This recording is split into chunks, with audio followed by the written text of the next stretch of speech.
అందరికీ నమస్కారం. నేను మీ హైమారెడ్డి. ముఖ్యమంత్రి రేవంత్ రెడ్డి గారు, మీరు హైడ్రా పేరుతోటి ఏవైతే అక్రమ కట్టడాలు ఉన్నాయో వాటన్నింటినీ కూల్చివేస్తున్నారు. అది హర్షించదగ్గ విషయమే, ఒప్పుకుంటాం.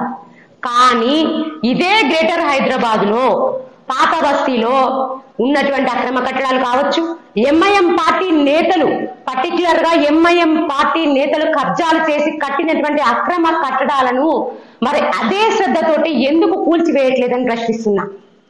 అదే విధంగా నీ మంత్రివర్గంలో ఉన్నటువంటి మంత్రులు ఎంతో మంది కూడా అన్యాయంగా కబ్జాలు చేసి అక్రమ కట్టడాలు కట్టారు 100 కోట్ల ఆస్తితో.